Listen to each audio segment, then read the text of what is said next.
today. And the first talk will be by Rosabel Ansari, who is an assistant professor at SUNY Brook University. She works in the philosophy department and focuses on the transmission of Greek philosophy into Arabic, on metaphysics, on the philosophy of language and related topics. She completed her bachelor's at the University of Cambridge and then continued to work on her PhD in Islamic philosophy at Georgetown University. She's currently working on her monograph on language and being in the philosophy of al-Arabi. And today she will be looking at the peripatetic guise in Ibn al-ʿArabi. Thank you, Elaine, for that introduction. And I'd like to thank Ali for putting together one of the most beautiful conferences I've ever been to. Thank you to everybody at Columbia, the Middle East Institute, the Ibn Arabi Society, and everybody that worked hard to put this conference together. So, I guess I have to kind of lean in.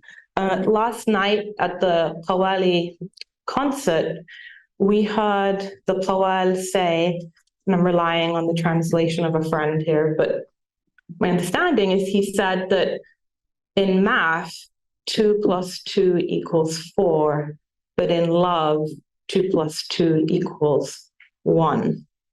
So my talk today is about this epistemological problematic, right? The difference between knowledge that we can gain logically through, let's say, math, or in the historical tradition through philosophy, such as the knowledge that 2 + 2 = 4. And then on the other hand, the knowledge that we can gain experientially through tasting, through visionary experience. And is it possible to reconcile these two forms of knowledge? And how do these two different paths to knowledge understand reality, or constitutes reality? Is the world constituted of a multiplicity of things, as the dictates of logic and reason would tell us, or is the world constituted by a unity, as might be unveiled to us in a visionary experience?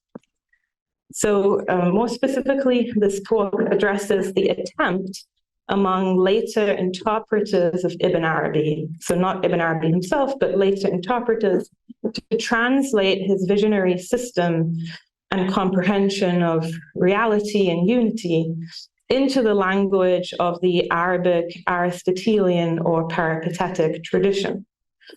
In doing so, such interpreters attempt to render iyan into burhan, meaning they attempt to render iyan, visionary experience, into burhan, apodictic proof.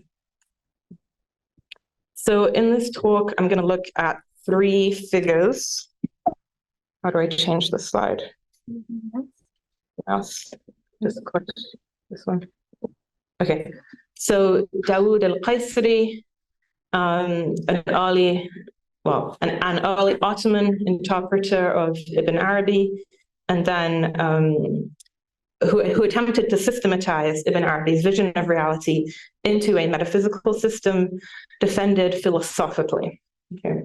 And then the second figure, Sa'd ad-Din al-Taftazani, who was a Timurid theologian and critic of the attempt to put Sufi experience into philosophical proofs.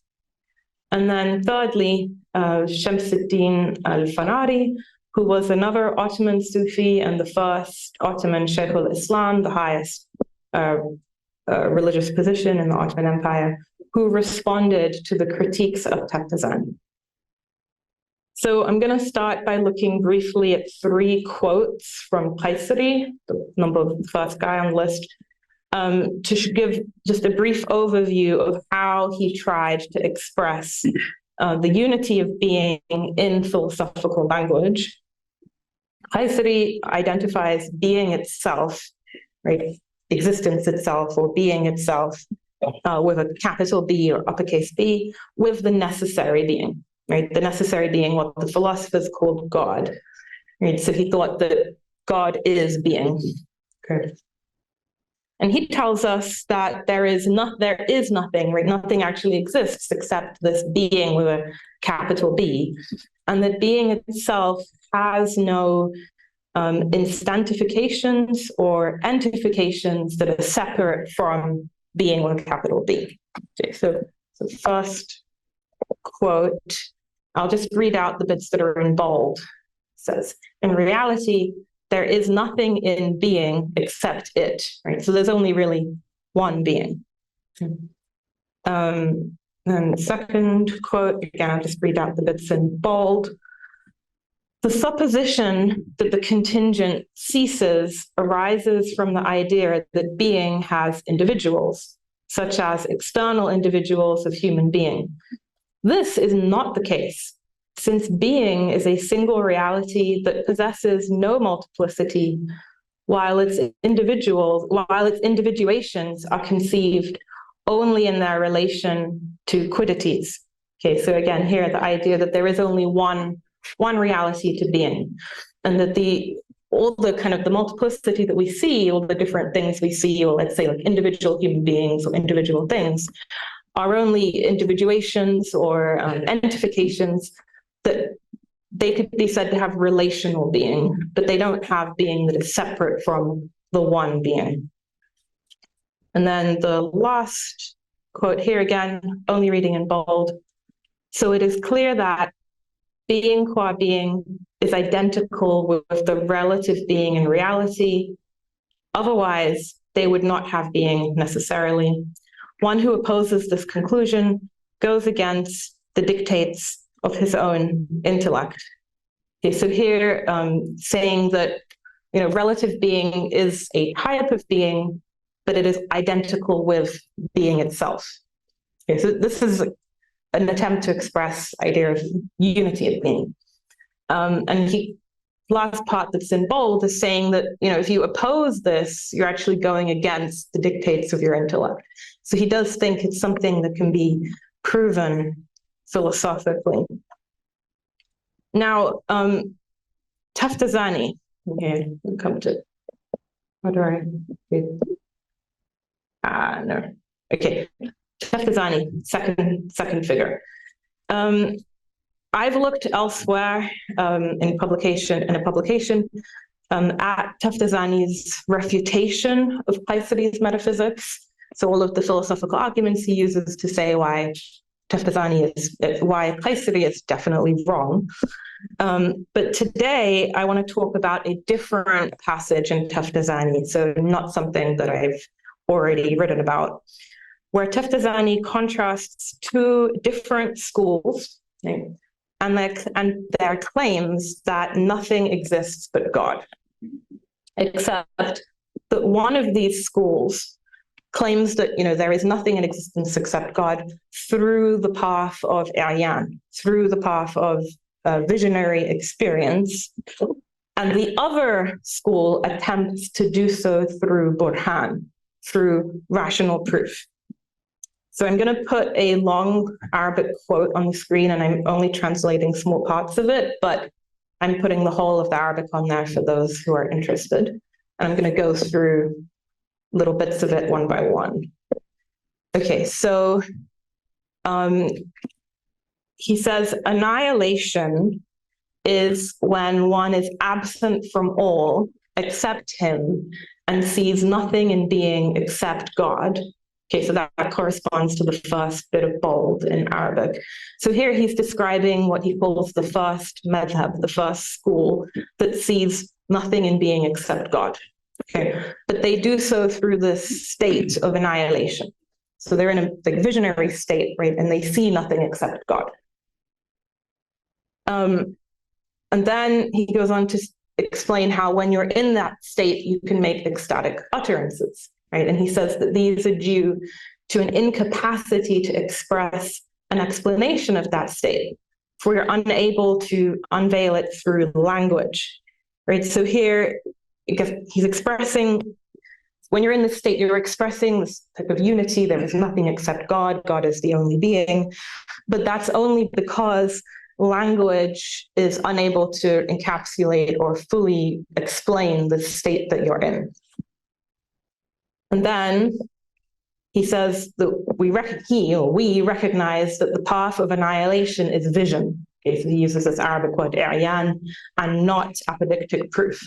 Okay, so this experience, this vision of there being nothing except God, is through this state of annihilation that is based on visionary experience, right?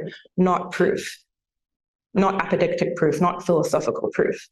And then he goes on to say, well, the second school that attempts to explain there is nothing in existence except God, they do so through apodictic proof. And this is the school he associates with the interpreters of Ibn Arabi, primarily Qaisari, also Kashani. I've talked about that elsewhere, and that elsewhere in the same text, he has a long refutation of the views that we saw Qaisari express. And but he concludes just in this passage by saying, those guys over there who are trying to use burhan, who are trying to use proof to explain the unity of being, he calls them the pseudo-philosophers, again, in a different text, or he calls them mutafalsifa. The pseudo-philosophers talk about this as lengthy, right? So this idea that the lengthy talk is kind of in contrast to what he was saying about the Sufi experience, where, words are just not able to explain it. So, but in contrast, these pseudo-philosophers, they talk at length, and what they say is outside the path of the intellect and the law. So it's not actually something that can be proven through the intellect, and it goes beyond the bounds of the law.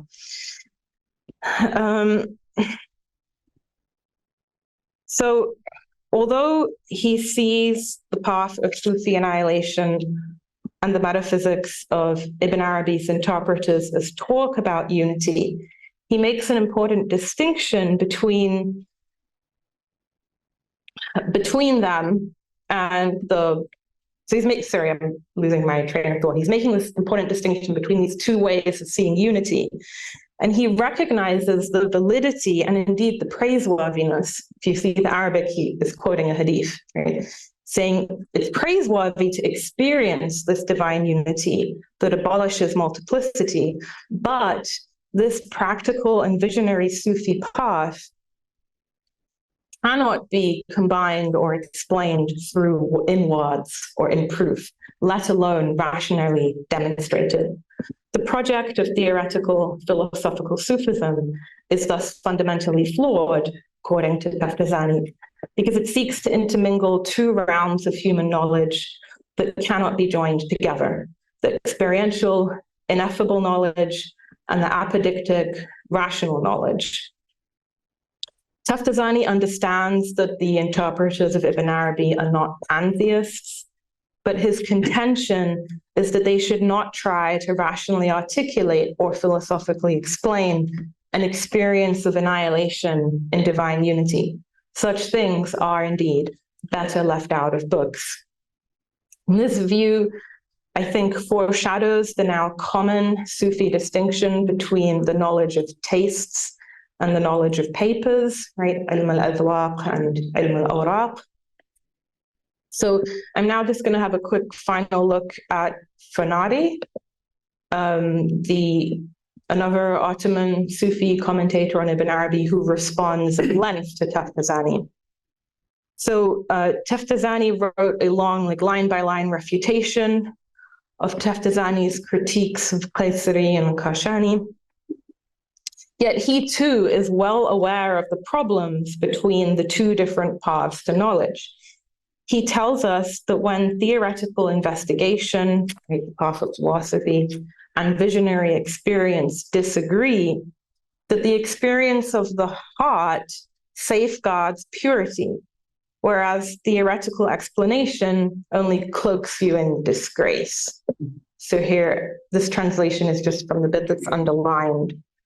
He says, if there is a difference between the theoretical explanation and the tasted visionary explanation, then in the case of that which is through the attentiveness of the heart, taken as unveiling without self-exertion and in a pure place without contamination, one will arrive at the goal or at knowledge, remaining in his original pure state. And in the case of that which is through attentiveness of thought, taken from behind the veil of human thought, through self-exertion and in an impure place, one will arrive dressed with contamination and disfigurement. He then continues after this passage to list the 10 problems in Taftazani's refutation. So he does actually respond logically and philosophically to everything Taftazani has to say. But he ultimately concludes that according to the most complete verification, we can only take a whiff of knowing the true reality after annihilation, when the knower, the known, and the knowledge are one. So both Taftazani and Fanari recognize the epistemological problematic of logical proofs versus visionary experience in our knowledge of reality. Taftazani's solution is to separate out between the two different domains of knowledge, each with their own spheres, discourse, and expression.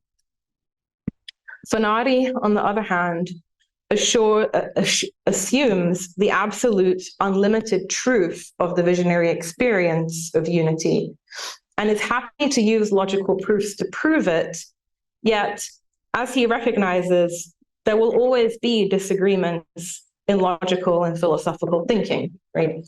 With such a path only leading to disfigurement. And so ultimately, Fanari too is forced to separate between the two paths of knowledge.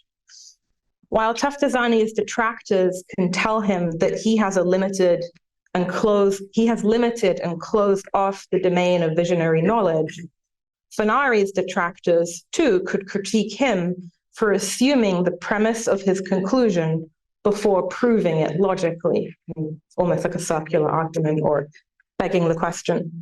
One more sentence. Such a dichotomy, however, between the two sources of knowledge is not to be found in the texts that we have read, which instead try to bridge these two paths. The problematic, nevertheless, remains. Thank you.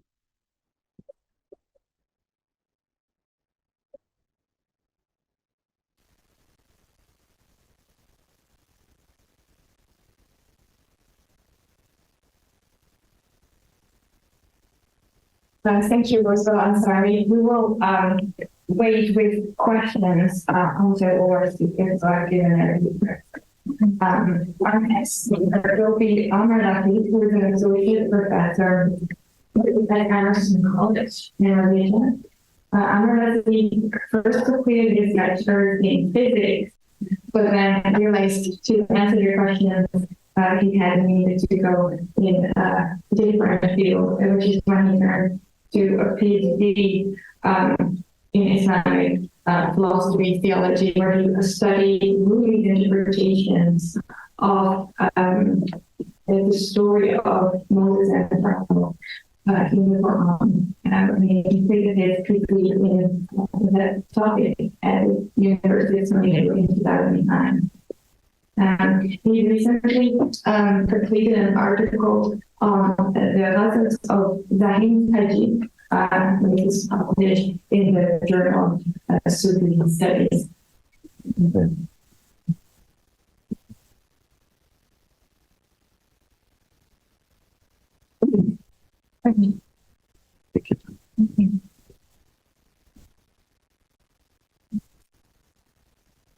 Make life easier. Sure.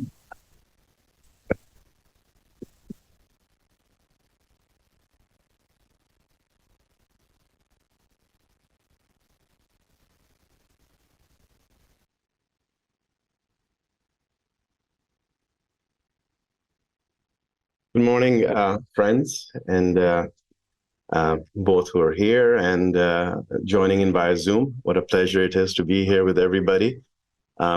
Meeting old friends, some I had not met for 20 years again, so how lovely.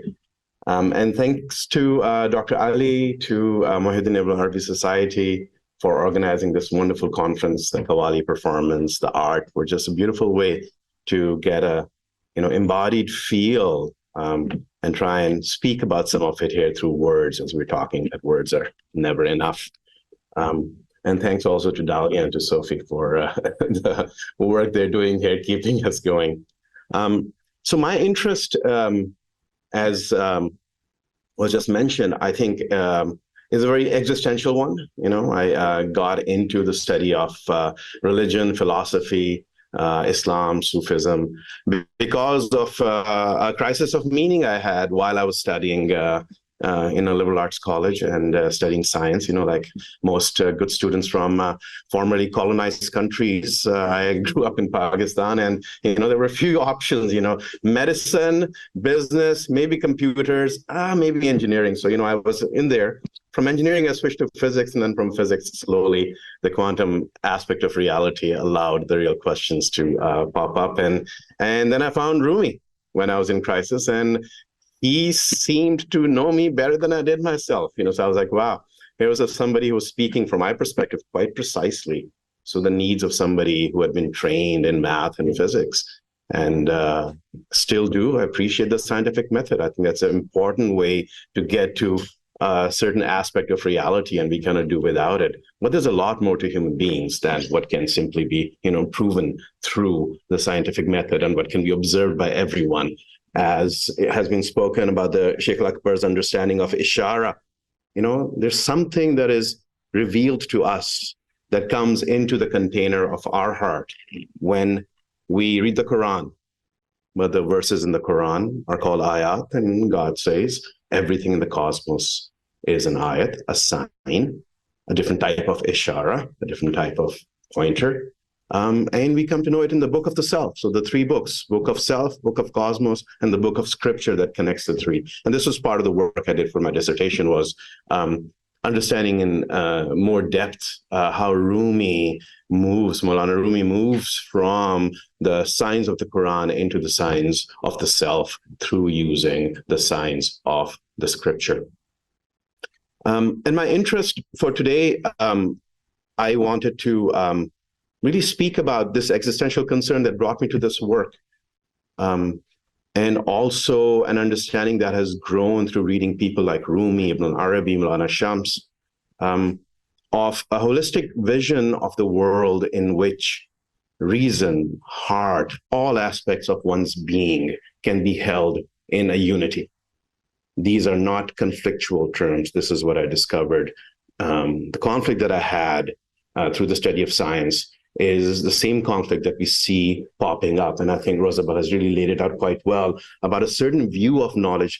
How can we know reality if it cannot be broken down into, you know, these type of premises, and we can, you know, go on that basis to derive conclusions. So in Sheikh Akbar Ibn al-Arabi's work, for example, everything is present. The Quran says, in the Quran, God says, in this book, we have left nothing out. And truly in Ibn al-Arabi, I mean, it's a mirror image of the Quran. Nothing is left out. Any question you have, either is dealt with explicitly, or there will be certain principles given that one can easily use to find one's way to the solution. This panel is called Legacies. That's the title. And for me, the legacy of people like Rumi and Ibn al-Arabi is primarily that they tell us that this world is alive. And please bear with me, it's going to sound a bit scandalous, but God is still alive. Just to give a sense, it's only after coming to meet these people and reading their works that I realized that part of me had really bought into this sense that the golden age of Islam was past. Oh, these great people lived at a certain time, you know. Who's going to match them now? And part of my education, which is, of course, continuing because there's no end to it, is to realize that those are ideas that prevent us, are an obstacle to understanding the actuality of the God, something that was the reality as it is. It's forever unfolding. It's the freshness. The Prophet Muhammad, as Ibn al-Arabi tells us, would go out when it rained, would take off his turban, expose his head to the rain, and rub it on his head and on his body. And his companions asked him, why are you doing this? It's like, it is freshly arrived from my Lord. That freshness is something that these people call us to. And that freshness is the feeling that we can also get when we look at a natural landscape, when we move to it, because there are signs of scripture. So in some ways, I would say that the biggest legacy is to be freed up of these great thinkers, including Ibn al-ʿArabi, is to be freed up from these constricting ideas that put reality in a straitjacket and allows us to trust our bodies. So the question that was asked about an embodied kind of a knowing earlier on in terms of ishara, absolutely. The feeling, the ishara, I think Maria was mentioning, is something that comes into our heart. That is our personal knowledge. We can share it. It does not, it cannot overrule the Sharia brought by the Prophet, but it has still true, and it's true for us and might be true for others. So the Sufi tafsirs usually ishara is meant in that way. So this novel that I want to speak about today, Amak-e-Hayal, written in 1911 as a serial in then Ottoman Turkey, was published by and written by Ahmed Hilmi, who was somebody who had mastered all the sciences of his time. Basically had studied philosophy, Western philosophy, all types of world philosophy as well, and had good Islamic education too. So Ahmed Hilmi now at this stage for me is in the modern era one of those links where I feel that Hilmi's novel is no less important than Attar's Mantiq-ut-Tayr. I know it's a huge claim to make, but for me, it speaks perhaps even more because Hilmi actually brings the concerns of a contemporary person embodied, and I could resonate with it as a student of science. What he described in the figure of the protagonist, Raji, was something I was going through. So when I discovered it, it was once again somebody I felt like who knew me. So just to carry on this theme of freshness and legacy, and my current articles, the two things that I've published, and one is going to be coming out soon. It's a translation of two translations. One is Baba Zahin Shahtaji, with whose words actually the Qawwals started the performance yesterday. A beautiful verse. Jo jalwa gah hai yaar hai wo dil yahi to hai. The heart that is the manifestation place where the friend manifests, discloses it himself, is this very heart. Hum jis jagah hain, the place at which we are, husn ki manzil yahi to hai. The place at which we are, the place, the destination of love, it is this very place. And the whole ghazal beautifully, goes and ends with yahi to hai. This is it. In a very Hafizian fashion, and this is again Farida Yazid recited it. Khud ko na dekhna hai tujhe dekhne ki shart. To not see oneself is the condition for seeing you. Jo darmiyan hijab hai hail yahi to hai. The veil that is separating us from seeing you, it is this very self, this ego, this sense of I. So Baba Taji died in 1977, I think. Discovering him, I had heard him a little bit, but really it was only in the last couple of years that I got into translating him. And for me, as a student of Persian literature and history, he is as deep and says the same things in beautiful verse form as Hafiz does. He's a contemporary Hafiz in Urdu. And then I was introduced to the words of Wasif Ali Wasif, who died in 1993, contemporary Pakistani poet, philosopher, amazing thinker. His words are recorded as well. And in him, I hear a combination of Rumi and Maulana Shams, Tabrizi both, the directness, the clarity, the cutting through intellectual problems. And I'm just offering this here to share this aspect of my journey because I felt that I was veiled to that freshness and presence and the workings of the real, that every age is the age of the living God.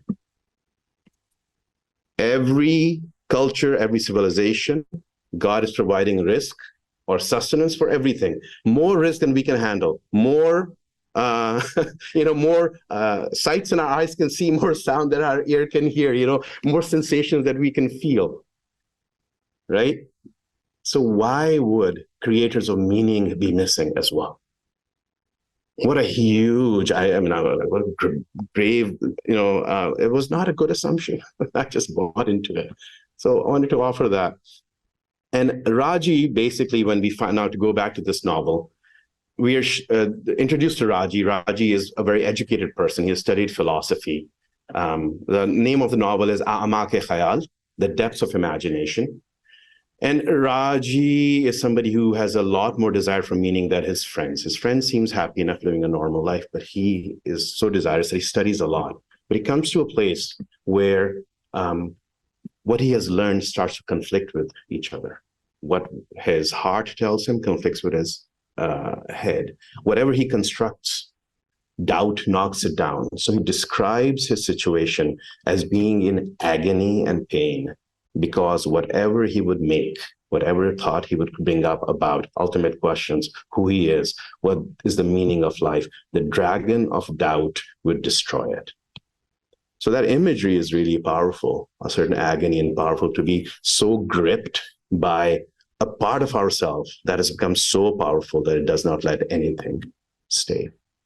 So his journey, as is pointed out, is a journey from that place of physical agony, where indecision, lack of being able to walk. If life is movement, right? Life is change, life is movement, then anything that prevents us from moving becomes a problem.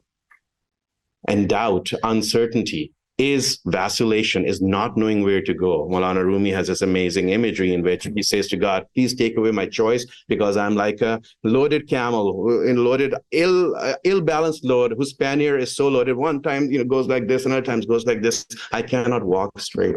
So Raji's condition is that, our condition, where we cannot make a decision. When we don't know, we can't proceed. And in my experience, what I have found is that I only have to make decisions actually when there is something I'm not sure about. Most of the times, the things is I don't have to make decisions. I just find myself sometimes at the fridge and, taking out some treat or something, or, all of the life just flows otherwise. So decisions only arise when we're unsure. I ask you to think about this idea. So on what basis can we move through life with the surety that we move when we are not trying to make decisions? I think that would be another way of formulating this question. So Raji meets some majzoobs while he's still in this grip. Oh, one other point, that in order to get rid of this agony, Raji starts drinking. And he says it takes care of it for a while, but then, it wears off. So he's caught in this terrible cycle of drinking and using his will to throw it off. But then he's back again drinking, and he just is stuck. So even that medicine is not working. Self-anesthesia through substances is not working.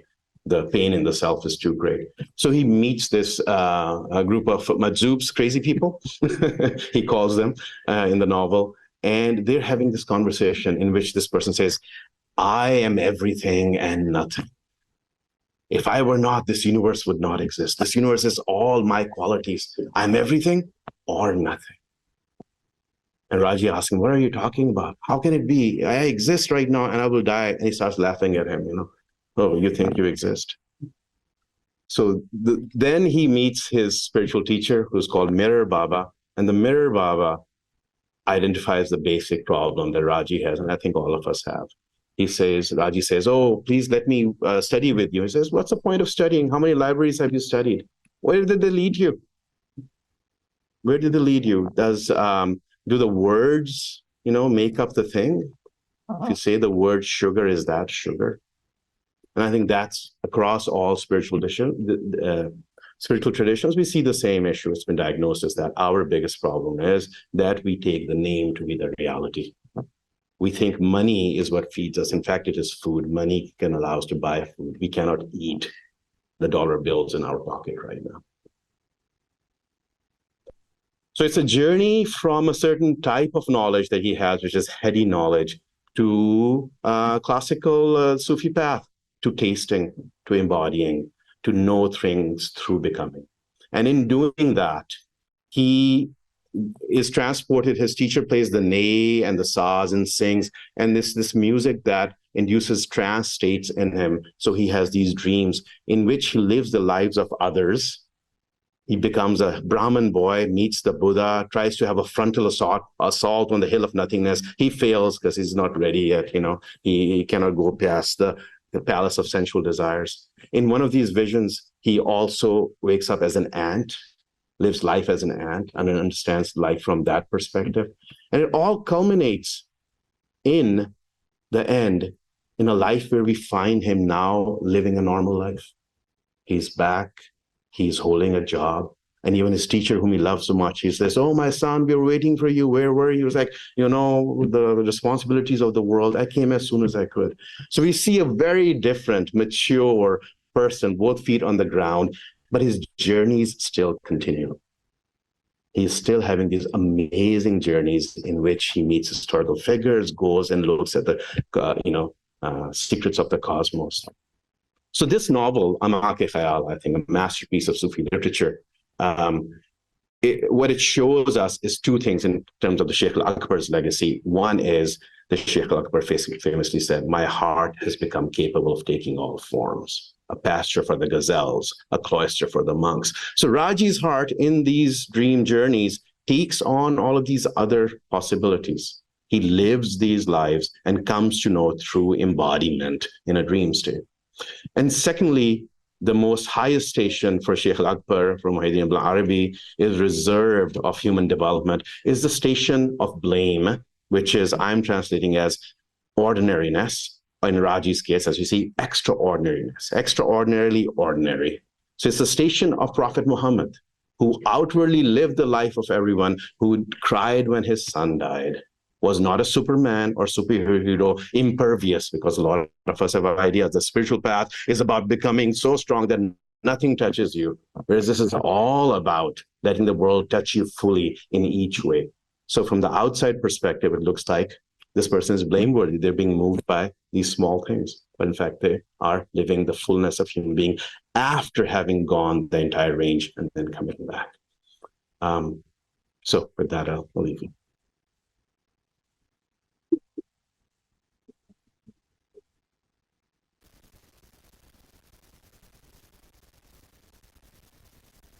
Thank you, Latif.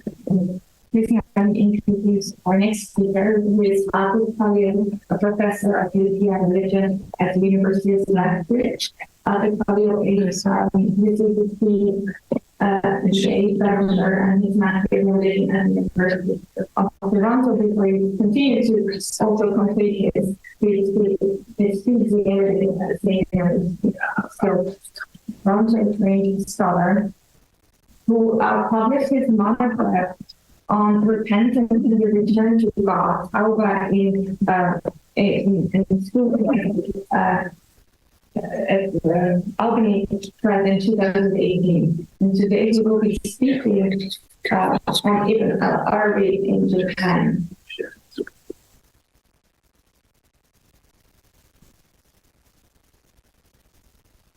Yeah, let's go over there.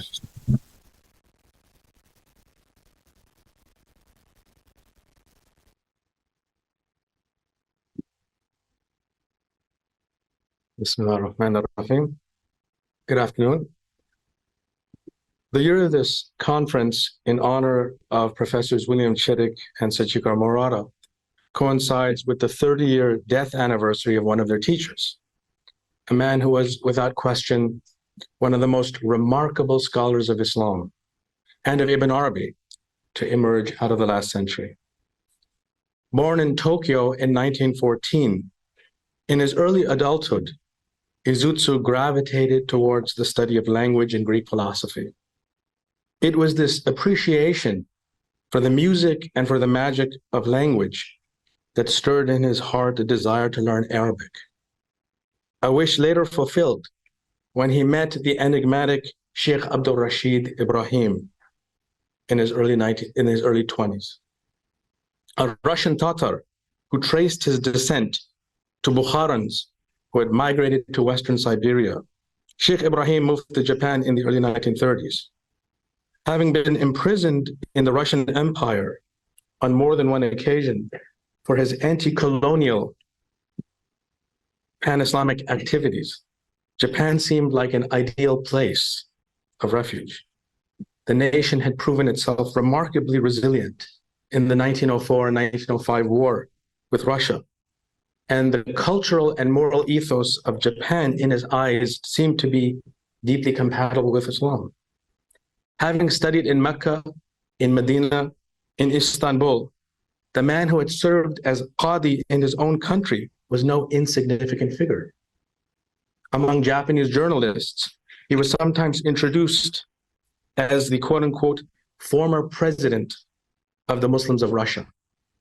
Even though no such office existed, he held a prominent place in the eyes of his co-religionists.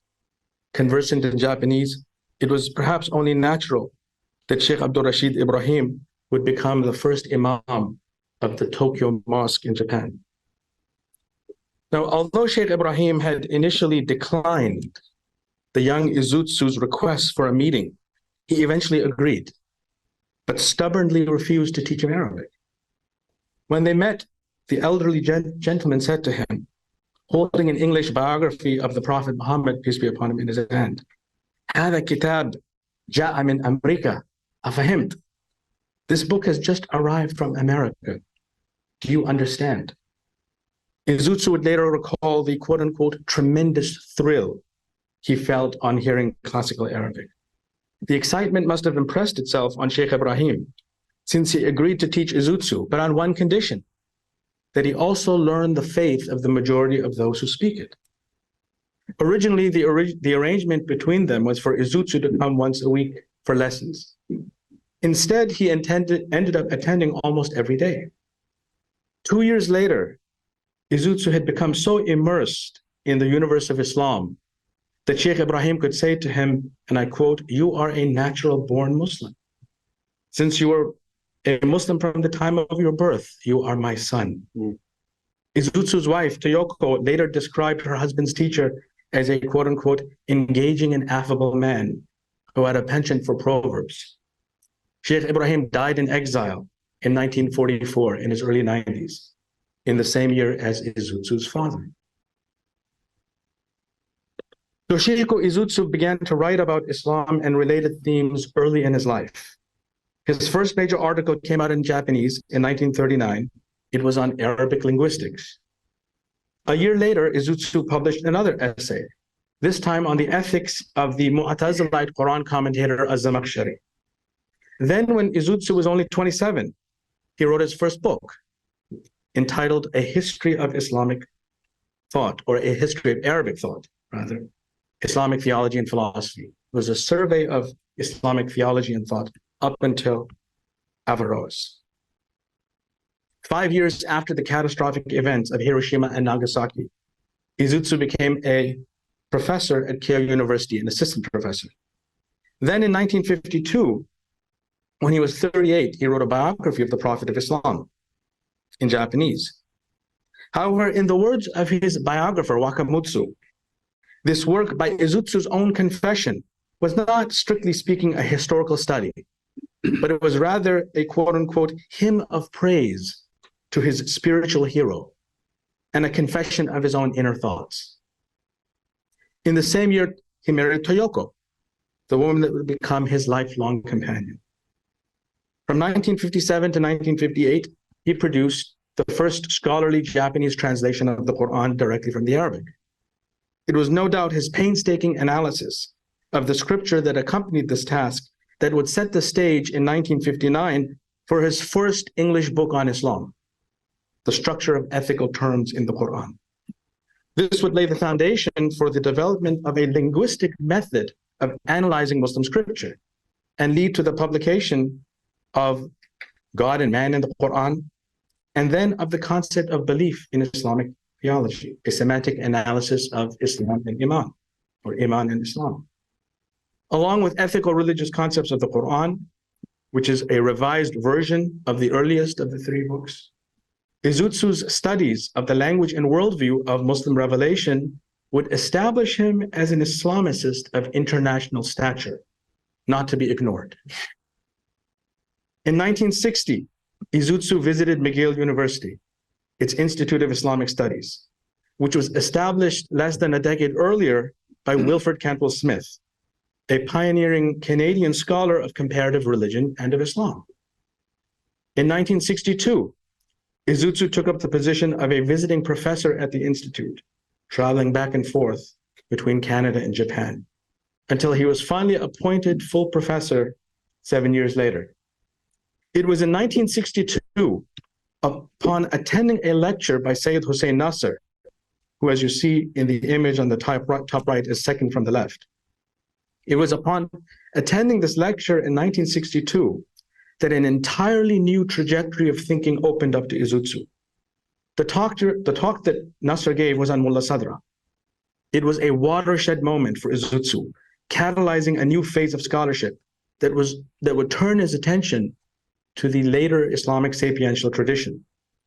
If Mulla Sadra was, historically speaking, the synthesizing point in whom a particular conception of existence was articulated that completely arrested the mind of Izutsu, then Ibn Arabi was its starting point. It was only natural that to adequately grasp Ibn Arabi's vision of reality, that Izutsu would have to begin with a careful, meticulous analysis of the Andalusian mystic. If we are to believe a widely circulated story at McGill, in order to better understand Ibn Arabi, Izutsu plunged into a 3-month khalwa, or solitary retreat, where he would only read Ibn Arabi and do nothing else, with Toyoko bringing meals into his study so as not to interrupt the ascent of her husband's mind into the spiritual world of the great saint. The impact that this immersion into the Weltanschauung of arguably Islam's most important Sufi thinker cannot be underestimated. As Wakamutsu, Izutsu's biographer, wrote, had he not encountered the mystic philosopher, Izutsu's thought would likely have been completely different. In fact, Wakamutsu went so far as to state that Izutsu's own personal philosophy can be traced to a line of descent that stretches back to Ibn Arabi. While Izutsu was already familiar with the mystic before he came to Montreal, having published an essay on Ibn Arabi's ontology in Japanese in 1944, it was through his encounter with Nasser, and then 2 years later, Henry Corbin's student, Herman Landolt, who became a colleague of his in 1964, that Izutsu was able to tread into the universe of Ibn Arabi through a doorway that was quite different from that of conventional Western scholarship. There's no doubt that Nasser's lecture, where he would have outlined the significance of Ibn Arabi for Mulla Sadra, drawing on a living Persian Irfani tradition with which Nasser was in direct contact in Iran, would play an instrumental role in directing Izutsu to the Akbarian school. Izutsu had himself intuited beforehand the momentousness of this new phase of his intellectual life. When describing his move to McGill, he admitted that he was, and I quote his own words, urged on by what seemed to be an unstoppable existential impulse. The first significant fruit of this development appeared in 1966 with the publication of a 2-volume study entitled A Comparative Study of Key Philosophical Concepts in Sufism and Taoism, later republished as Sufism and Taoism.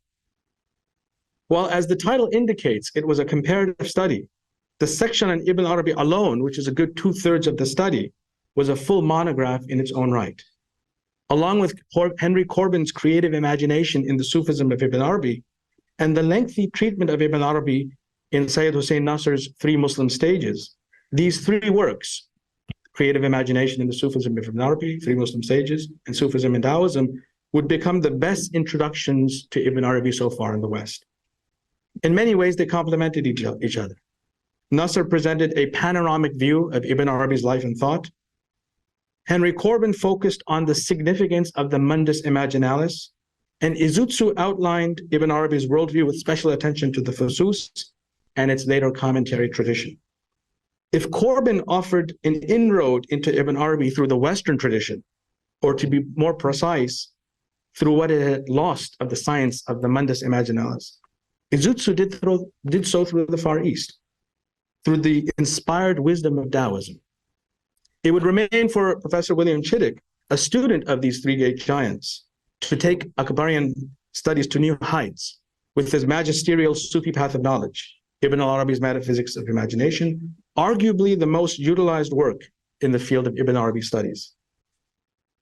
Sayyid Hussein Nasr observed that Izutsu had the rare gift of mastering the major languages of 3 major civilizations: Western civilization, Islamic civilization, and Far Eastern civilization.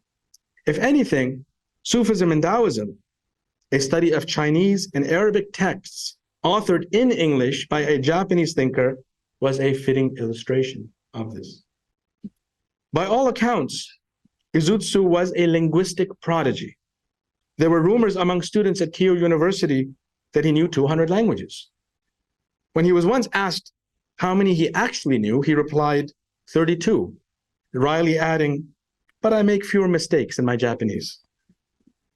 Surprisingly, in middle school, Izutsu was a poor student who hated English. But matters took a turn the day that he learned that, unlike Japanese, English distinguished between the singular and the plural. In a moment of awakening, it dawned on him that people who speak different languages might well experience the world differently. The simple insight stoked a thirst that was never quite quenched. To quote Izutsu, "The absurd notion kept running through my mind that I would master all the languages of the world, every single one of them." As a result of that momentary experience, I stepped into the scholarly world. The fascination of that mysterious thing called scholarship took hold of me as if in premonition of what lay ahead. Despite his fascination with and mastery of languages, at McGill, Izutsu was remembered for the aura he carried of an unassuming silent sage, distinguished, according to his colleague Herman Landolt, for his khamushi. And yet this khamushi, this silence, could be colorfully interspersed with the sound of roaring laughter coming out of a classroom where he might be teaching. In the same year that Izutsu was appointed full professor at McGill, the university opened up its branch or its Institute of Islamic Studies in Tehran. Shortly thereafter, Sayyid Hussein Nasr invited him to join the teaching staff as a full-time member of the Iranian Academy of Philosophy, which Nasr had recently founded under the patronage of Queen Farah Pahlavi. Izutsu accepted, joining Corbin as part of its international faculty, where he would instruct courses on Islamic and Far Eastern philosophy. The Iranian years were for Izutsu a time of great productivity. Even as law and order began to break down with the unfolding of the early stages of the Iranian Revolution, Izutsu unremittingly continued his scholarly activities. When it became clear that it was too dangerous to remain, Izutsu boarded one of the last Japanese rescue missions and left Iran, never to return. Even though the decision was forced on him by circumstances outside of his control, he would later recount being free of the slightest feeling of regret, not because he had a personal wish to depart a nation for which he had grown fond, or because he had been treated badly by its people, but due to his belief in an ever-present power or agency that guides our lives, especially at key junctures separating different phases. Echoing the Islamic idea of tawakkul, of complete and total reliance in and trust on God, Izutsu had once even described himself as a fatalist. Had it not been for the tumultuous events that brought Imam Khomeini into power, it seems improbable that Izutsu would have bidden farewell to the country in the foreseeable future. On his return to Japan, Izutsu decided that he would now dedicate his intellectual energies to the elaboration of, quote unquote, an Oriental philosophy, as he conceived it, primarily in Japanese. This philosophy was not, as it is sometimes misunderstood, that of the Far East, but of an Orient that included the realms of Islam, particularly Persia.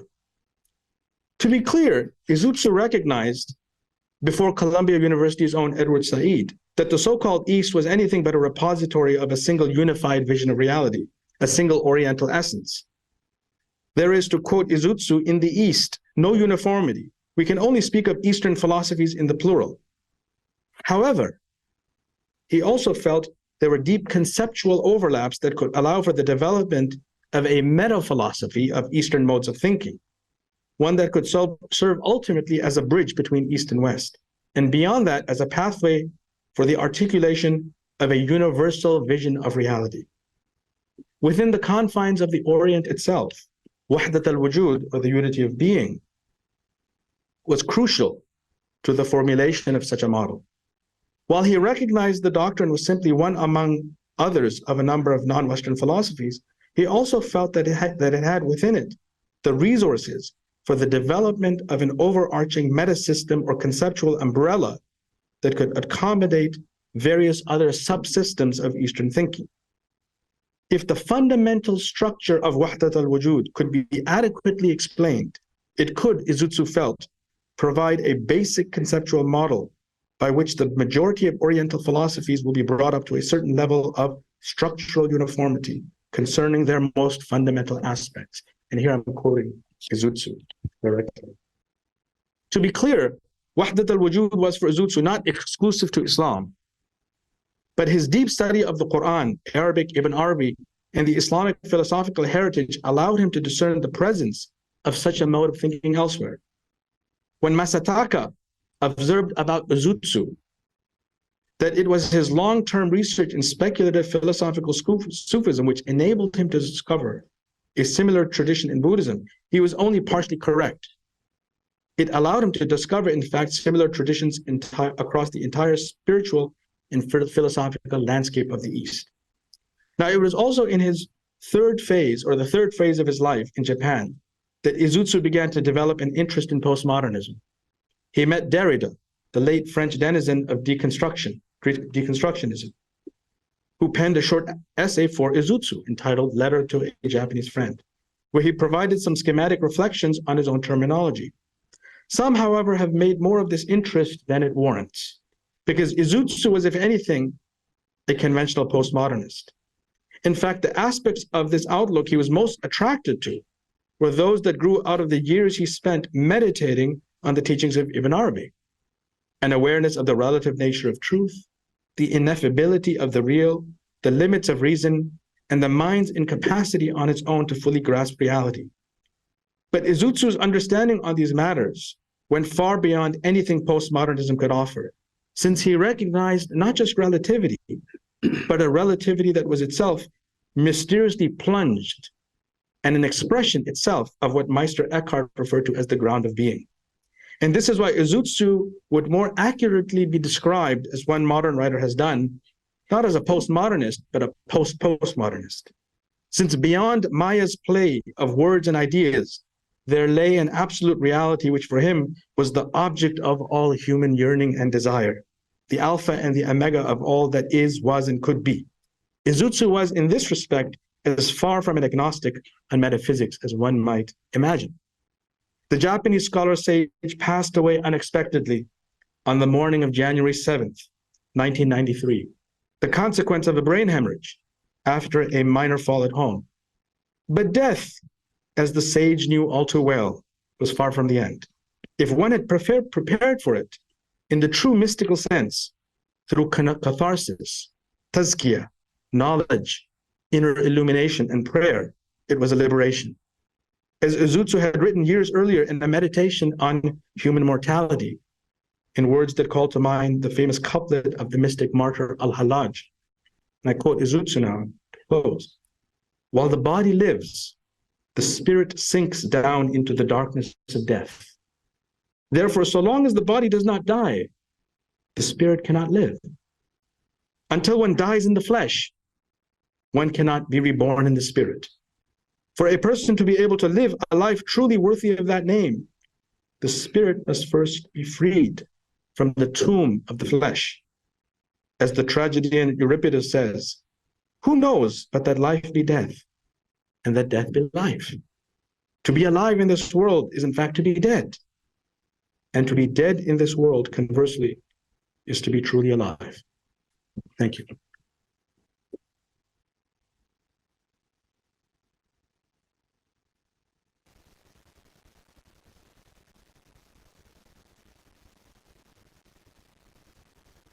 Thank you, Farhan, for your We're now ready to take your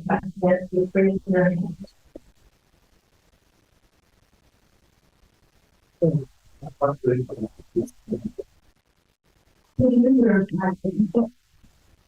We know that's it. Right, the question seems to have been silent about it. He seems to have been silent about it. He was culturally from the Buddhist tradition. And near the end of his life, he seems to have found a new home in Buddhism, but one that was inspired by a lifelong study of Islam. But the simple answer to that question is we don't really know. I read quite a bit of material on Izutsu, and I haven't found a simple answer to that question. It's fascinating that someone who has studied as much as he has on religion and spirituality and Arabi, etc., would not commit to a spiritual tradition.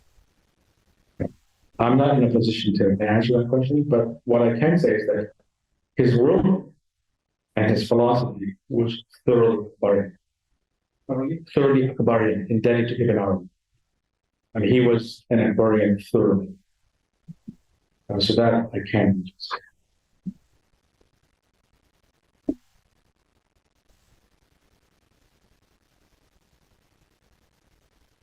Well, it was such a fascinating reading of Izutsu, and perhaps one of his first kinds of exploration of Ibn al-ʿArabi's ontology in Japan. I was really dazzled by what I heard from you, and I failed to decide whether Izutsu was first a scholar and then mystic, or first mystic and then a scholar. And then my question is, when of late many scholars have started engaging with Ibn al-Arabi's ontology as produced in different world wisdom traditions, and they found out that the genealogies or in world thought resources of Vedanta, for instance, Vedanta in Hinduism or Sanatana Dharma, and then they also explore Sufism and its concordance, its resonance in world traditions, whether in Taoism or shamanism, and so on and so forth. But then this ends up as an academic exercise and not a mystical experience.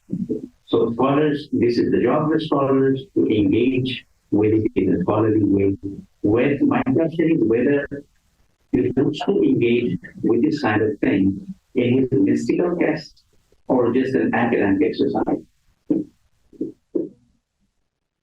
As I said, he seems to have been very private about his personal life.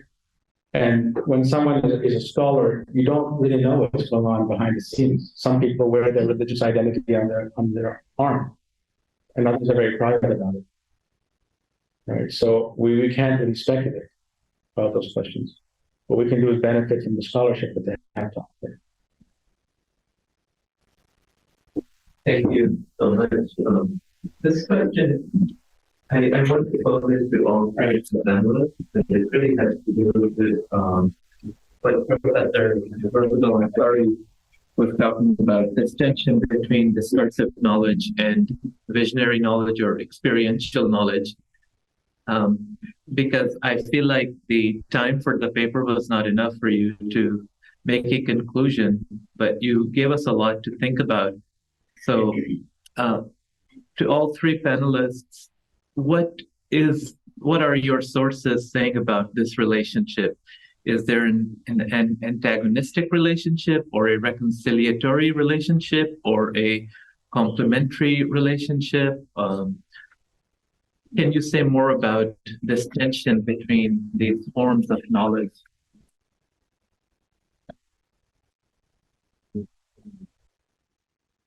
I'll stand up so I can see. go ahead. Yeah, thank you.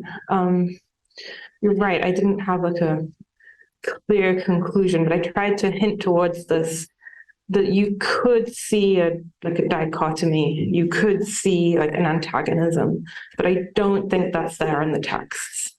So to put it starkly, the two forms of knowledge, maybe they are incompatible. But what I think we see in the texts is an attempt to bridge the gap. But I think that the gap isn't fully bridgeable.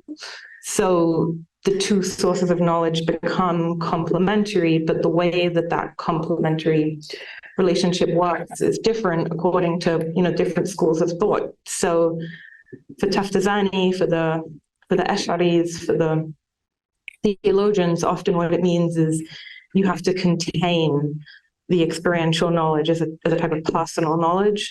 And that's what Taftazani says at the beginning of his Sharh al-Aqaid. It's like the text, like, theological text that's studied in the madrasa education pretty much across the entire Islamic world.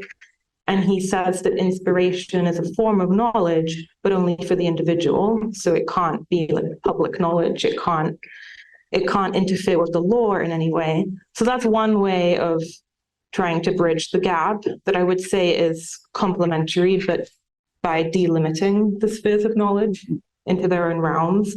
That's not the only way that this works. So in the Sufi tradition, you see like a hierarchy, right? So, but it doesn't seek to abolish like a discursive or rational knowledge. That's often seen as like the gateway to knowledge. You have to begin through that path and then you culminate in something else. So those are just two examples, but I would not call it an antagonistic relationship. I would say throughout at least the texts I've studied and my reading is Islamic thought tries to consistently bridge the gap. But my view is that the gap is never fully bridgeable. There's always this, you might call it like aporia, like there's never one straightforward answer. Just leave it at that. Thank you. So maybe, I don't know if my other panelists want to talk. Atif, do you want to go or should I? Okay. Let me just begin with Sheikh Latif and Ibn al-Arabi, his approach towards conflict, contradiction is very much in keeping with a vision of reality that is able to see how each thing fits into a large system. And this is very telling in terms of, I think, the quality of his work, where he says that at one point in the Futuhat that I cite the views of all who have gone before me, the major views, without naming names most of the time. It's just a general perspective of somebody takes this angle on this issue.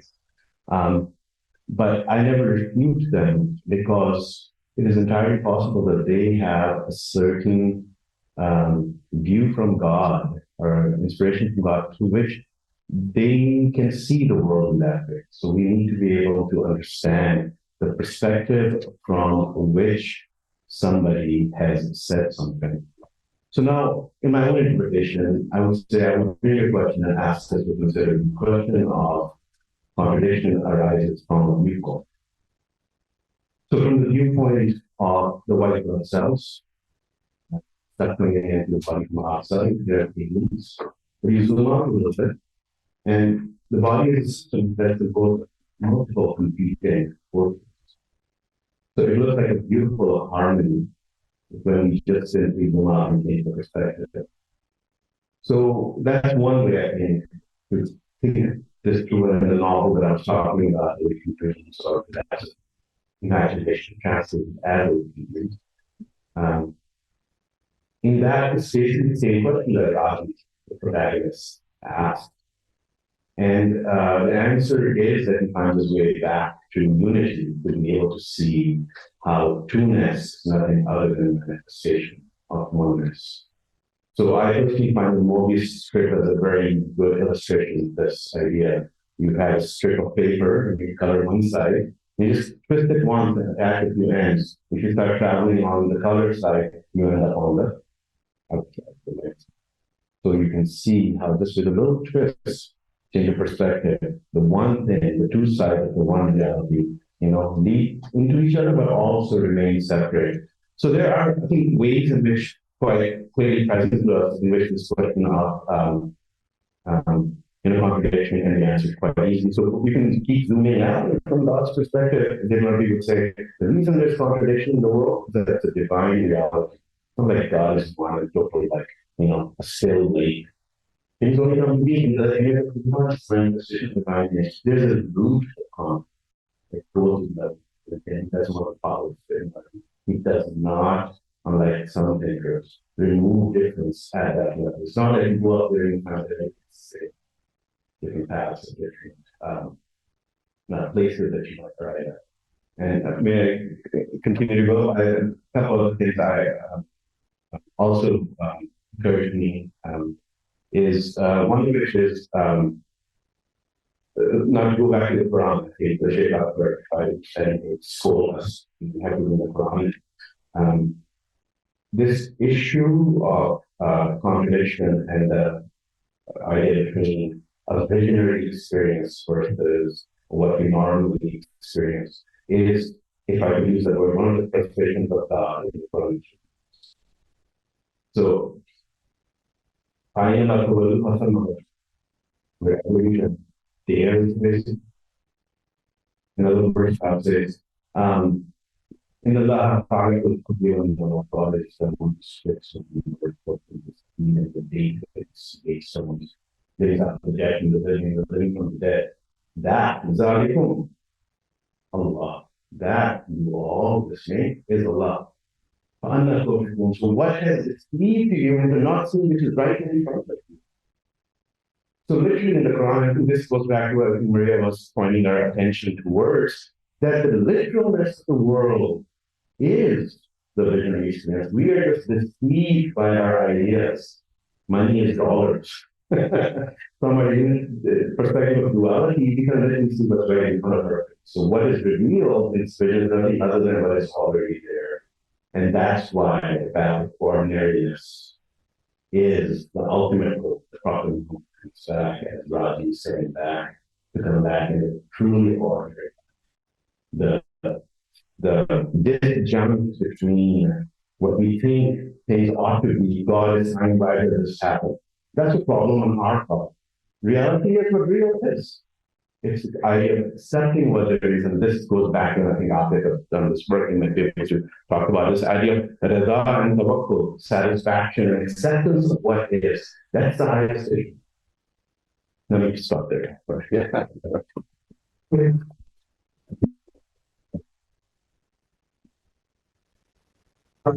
Very quickly, we have switches. With respect to the question of the relation between exclusive and knowledge, it depends on what the object of knowledge is. That's important. Ibn al-ʿArabi says that reason has a playing field and has a maidan. And it's legitimate when it's within its playing field, but it becomes illegitimate when it steps outside of its playing field. And when it's within its playing field, then it has authority, and we should accept that. When it's outside of its playing field, then we have to accede to a higher authority. And when it comes to higher levels of existence or higher levels of reality, the reason has to forego it. And he gives an example from the Quran talks about the unfit, the destroying paradise. It says about the fruits of paradise, that the fruits will be neither plucked out, nor will they be deprived. In other words, you eat the fruits while the fruits are still attached to the tree. How is that possible? We can't conceive of that. And so there's a high level of reality in which now reason has to follow authority. And this is where revelation comes in. We accept this as our revelation, and this is where mystical unveiling comes in. And certainly with God. And certainly with God. The ghost of the Kawali. Right. Certainly with God, reason has to forego its authority, because as Abu Sa'id al-Kharaz was asked, how have you known God? And he said, through the coming together of opposites.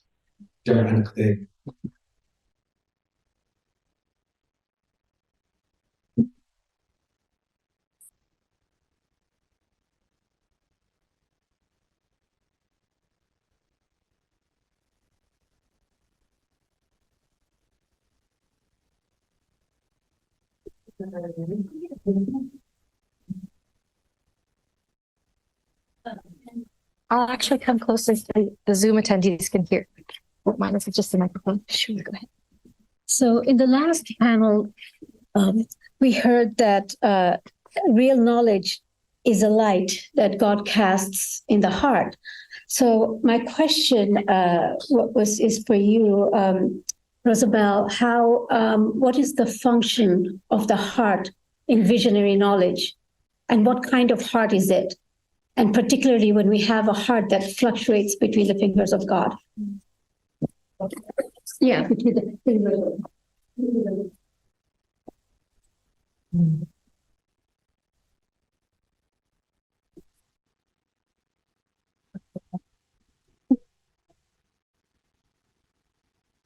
I think you're asking a question maybe is beyond my capacity. What is the function of knowledge as a light in the heart in visionary experience? What is the function of the heart? Oh, in processing the knowledge that the light in the heart. what is the function of the heart? I mean, All I know the different names for the heart in Arabic. what are the different names for the heart? And which is the heart that processes the knowledge. Like the Quran is called the different names. Oh wow. Okay. I mean, I don't know, but one of the texts I have on the screen talked about the qalb, right? And contrasted the qalb with fikr, with thought. So I mean, I'm guessing, and it actually was interesting. It was that Fanari quote, the last one I have on the board. Contrasted the heart, the knowledge of the heart as being something that happens without self-exertion, that happens just immediately, whereas knowledge of thought is something that happens through like a process and an effort. So I think that might be maybe one of the things you're interested in, is the heart being something that just it spontaneously receives this light. I mean, elsewhere in these texts, they talk all about the path of annihilation as being a path of effort, of work, of like stripping down the self. But ultimately, I mean, the heart just receives that light, right? And one of the things that I think was, I'm not sure if it was in the quote or not. I think it was in the quote. It said, when the knowledge that you receive through thought brings about contamination and disfigurement. So it's something about it, even if it gets you to your final goal, it takes away some humanness from you.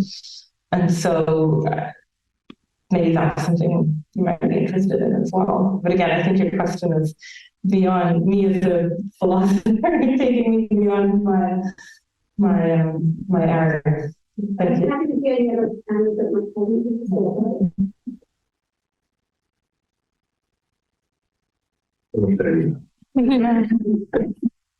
To go back to the Quran again, the Quranic imagery, one of the images for the heart is that of a mirror. And the whole mirror is made out of metal. So God says, there are hearts that have ripped it over. So the zikr is the polishing of the mirror, another zikr.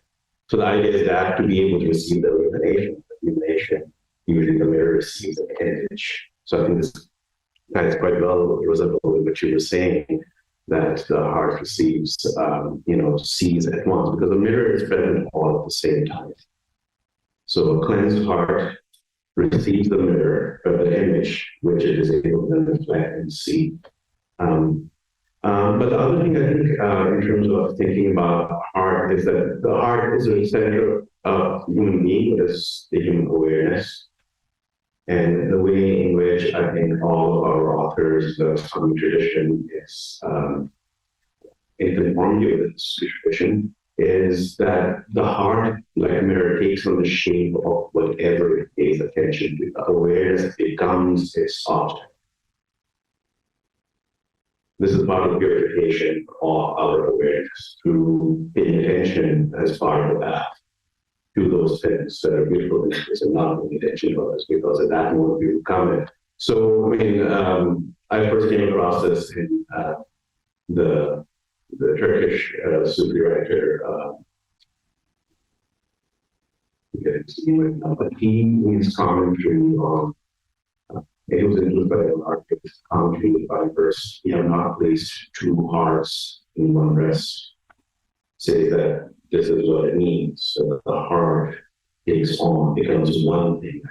So that goes back to the idea of love, that contraction, it takes one image, the expansion takes another image. And he uses this author, Niazi Misri. Niazi Misri uses the imagery also of the ocean. That the ocean, the heart is an ocean, so the wave crashes down, and then another. So it becomes one form, then another form, then another form. It's a linear way of thinking about the cyclical nature of the hull of the heart that expands and contracts. So it's awareness primarily that we're talking about. So whatever name it is, that from my perspective is not as important. In fact, it's a question of awareness becoming the object to which it pays attention.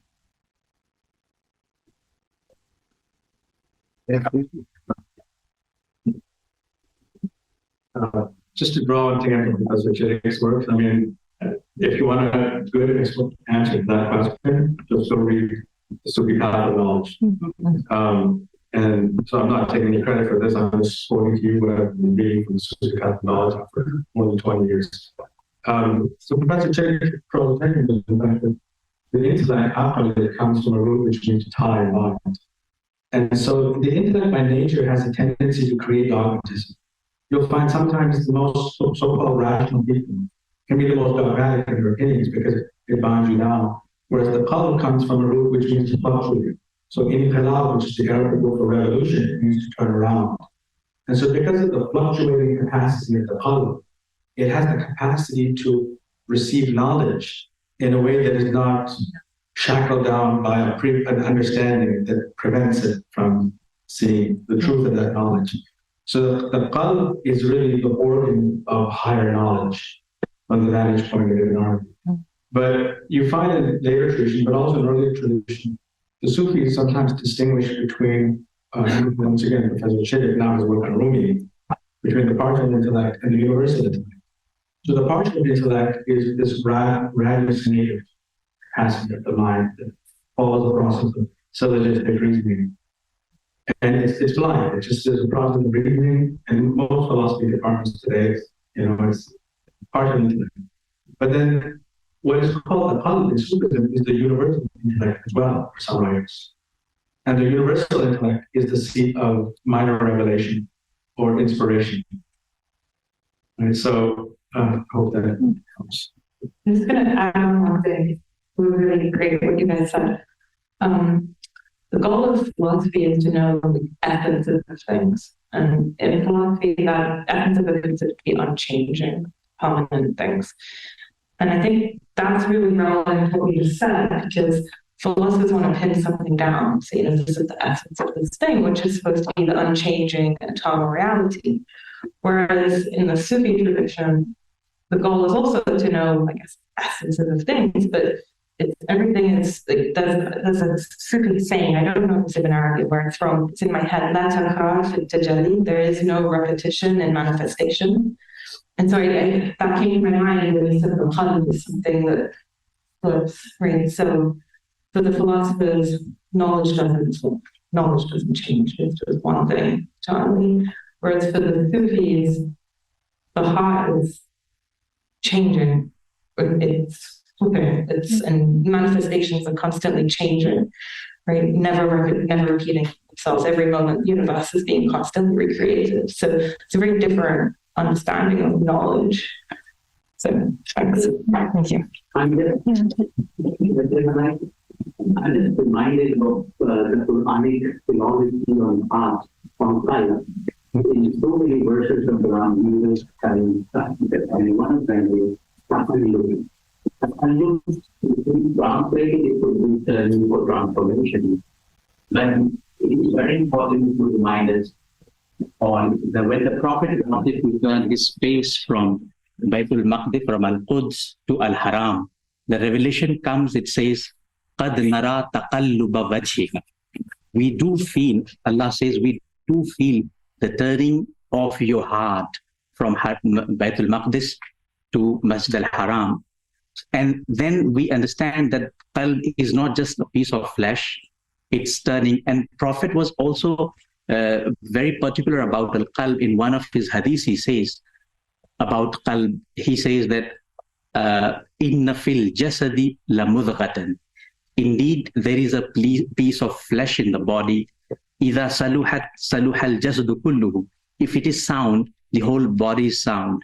وَإِذَا فَسَدَتْ فَسَدَ الْجَسَدُ كُلُّهُ. And if it is corrupted, the whole body is corrupted. أَلَا وَهِيَ الْقَلْبُ. Beware, that is the heart.